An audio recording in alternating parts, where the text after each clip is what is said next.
I am Kanye West's biggest fan. Kanye. Let's go! And I think it's time. I see. I'm the head of the machine. Shut the hell up. I think it's time we got to talk about this.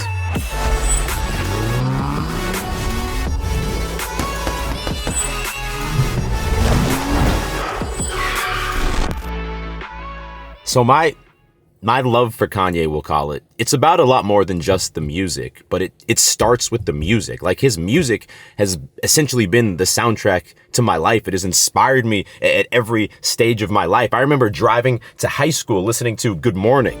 Good morning. He dropped My Beautiful Dark Twisted Fantasy, the best album of all time, when I was in college. Then he had Watch the Throne with Jay-Z that I legit probably listened through that album at least 5,000 times. Or when I had my first girlfriend, we used to listen to Bound 2 together all the time. Like, maybe we'll make it to Christmas. Hey, yo, we made it Thanksgiving.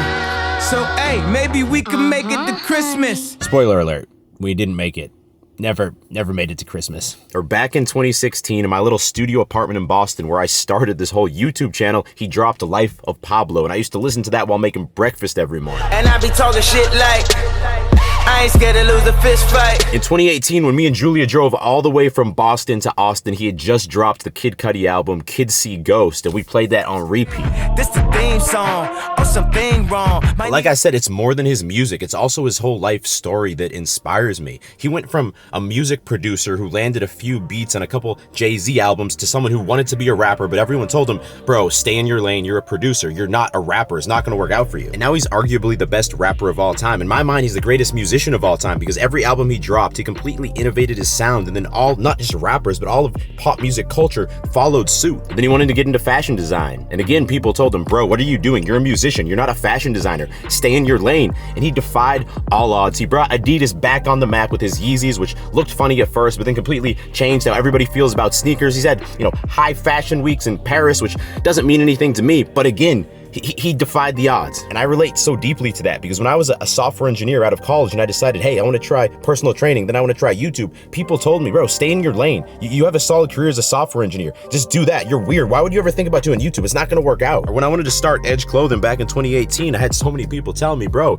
it's not going to work out. The clothing space is too congested. Just promote someone else's clothing. Don't do that. Stay in your lane. And I'm not giving, Kanye all the credit for anything I've ever done, but he was someone, a role model I could look up to and be like, it doesn't matter what people say, we can do this. But obviously, recently, especially over the past few weeks, the Kanye situation has gotten complicated.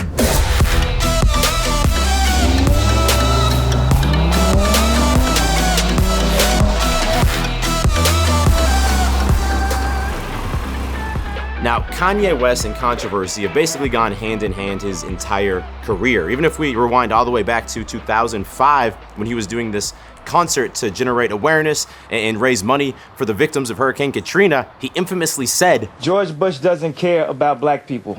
And obviously that's a very harsh, strong accusation. He was heavily criticized for that, but there was clearly a positive motivation there. He was literally at a fundraising concert trying to help these people, and he was trying to express that he didn't think the government had done the best job to help them. Then you have 2009, the MTV VMAs, Taylor Swift wins the award for the best female music video, and then he steps on stage and infamously says, Yo, Taylor, I'm really happy for you. I'm gonna let you finish.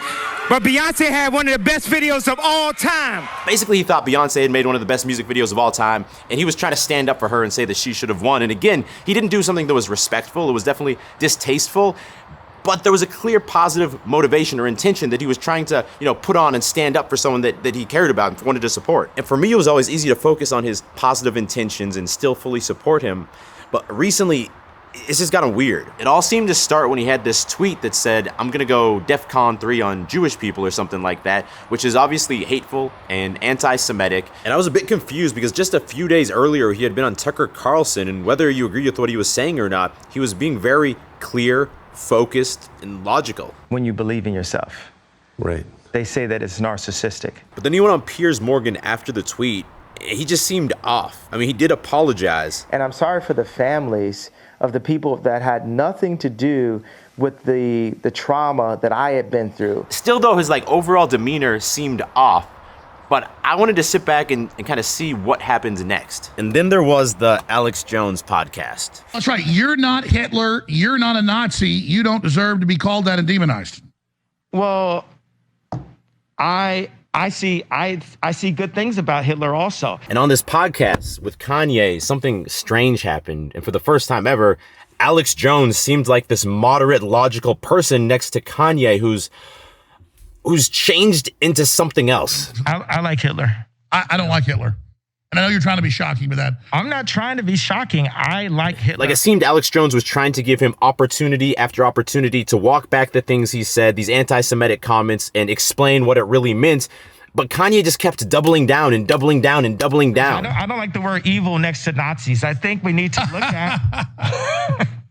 Oh my goodness. At one point, he offered like a brief explanation saying that I think everyone has something of value they can contribute to the world. Even someone like Hitler had some positive things about him. Every human being has something of value that they brought to the table. But then it went back to these just weird, disturbing comments about Nazis. And now it's clear to me that not only is what he's saying disgusting, but it's dangerous because some people are gonna hear these hateful things and maybe take hateful actions because of them or be more hateful people because of them. And it's just sad, man. It's hard to see it.